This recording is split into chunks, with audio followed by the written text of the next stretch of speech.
2009 সালে বাংলাদেশে একটি স্বাধীন মানবাধিকার কমিশন গঠন করা হয়। কিন্তু বাংলাদেশের যে তৎকালীন যারা ক্ষমতায় ছিলেন, এই আওয়ামী লীগ ফ্যাসিবাদ, তারা শুধুমাত্র কমিশনই গঠন করেছিলেন, কিন্তু এদেরকে কখনোই কোনো স্বাধীনভাবে কাজ করতে দেয় নাই। তারা এদেশে বিরোধী দলের উপর নিজের ক্ষমতাকে চিরস্থায়ী করার জন্য তারা এদেশের মানুষের উপর অত্যাচার করেছে। বিশেষ করে বিরোধী দল যারা, আমরা মাঠের বিরোধী দল, আমরা তো সংসদে ছিলাম না, আমরা মাঠের বিরোধী দল, সেই বিএনপির উপরে, বিএনপি এবং এর সমস্ত সংগঠনের নেতাকর্মীদের উপরে অসংখ্য নির্যাতন, মামলা, এই যে বিচার বহির্ভূত হত্যাকাণ্ড, গুমের মতো একটি সংস্কৃতি তারা চালু করেছিল। যে গুম শব্দটির সাথে আসলে আমরা কেউই পরিচিত ছিলাম না, যে আসলেই গুম কি। বহুদিন আসলে হয়ে গেছে আমার স্বামীর গুমের বিষয়টা 2012 সালে। আমরা প্রতিনিয়তই এই যে যখন গুমের প্রোগ্রামগুলো হয়, আন্তর্জাতিক গুম দিবস, আরও অন্যান্য বিভিন্ন যখন প্রোগ্রাম হয়, আমরা এই গুম বিষয় নিয়ে কথা বলি।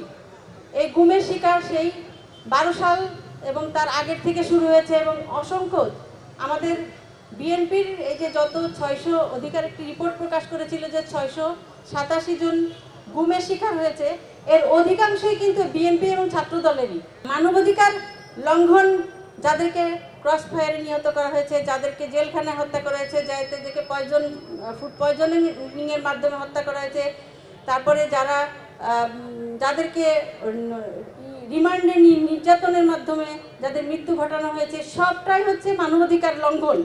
সেই মানবাধিকার লঙ্ঘনের মধ্যে চূড়ান্ত লঙ্ঘন হচ্ছে মানুষকে গুম করা, এবং সেই গুমটা কিন্তু এদেশের কোনো জঙ্গি গোষ্ঠী অথবা কোনো সন্ত্রাসী বাহিনী না, এটা আমাদের দেশের সরকার,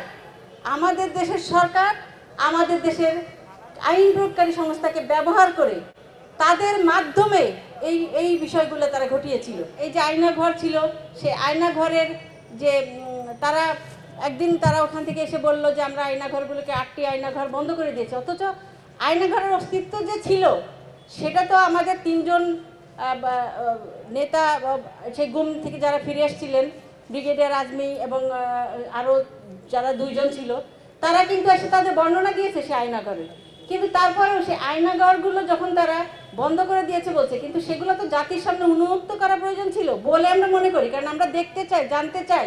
কারণ মানুষ যখন, সাধারণ মানুষ ভাবছে যে এটা হলো বানানো একটি কথা, আয়নাঘর আসলে আয়নাঘর বলে কিছু ছিল না, সেই জিনিসটাকে মানুষের সামনে, দেশের মানুষের সামনে ওপেন করার প্রয়োজন ছিল বলে আমরা মনে করি। এবং আমাদের সেই গুম পরিবারের সদস্যদের নিয়ে সেখানে গিয়ে যদি সেই আয়নাঘরগুলোকে মিডিয়ার সামনে তুলে ধরা হতো যে এইগুলো আয়নাঘর ছিল, এই বিষয়গুলো অবস্থান সম্পর্কে এবং তাদের যে পরিস্থিতি সেগুলো সম্পর্কে যদি জানানো হতো, অবশ্যই আমার মনে হয় সেটা ভালো হতো। এবং তাদের কাছে প্রত্যাশা ছিল যে আপনারা শুধুমাত্র 2-1 জনকে যারা অ্যারেস্ট করা হয়েছে এই যে আয়নাঘরে বা এই গুমের যারা কারিগর বলে আমরা মনে করি, কিন্তু তাদেরকে এখন পর্যন্ত আমরা ভালোভাবে ইন্টারোগেশন করতেও দেখি না।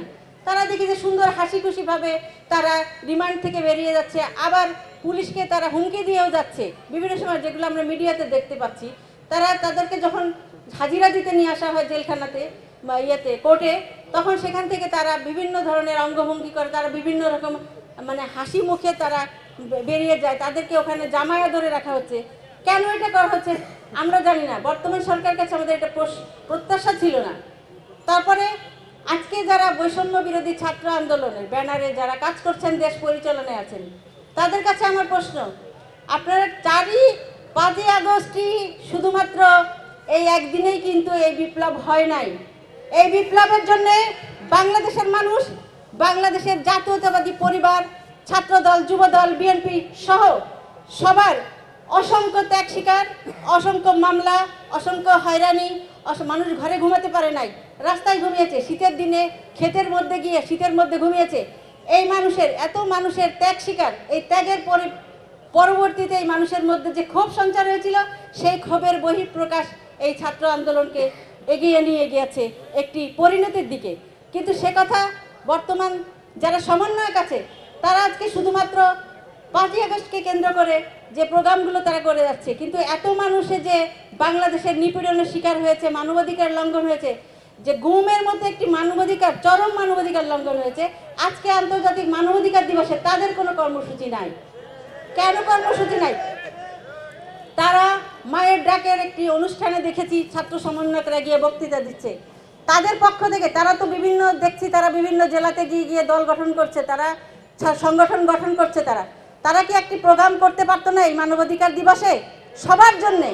আমরা শুধুমাত্র ছাত্র বৈষম্য বিরোধী ছাত্র না, আমরা বাংলাদেশের মানুষ হিসাবে জাতি, ধর্ম, বর্ণ নির্বিশেষে সবার জন্য একটি প্রোগ্রাম অবশ্যই তাদের পক্ষ থেকে আমরা আশা করেছিলাম।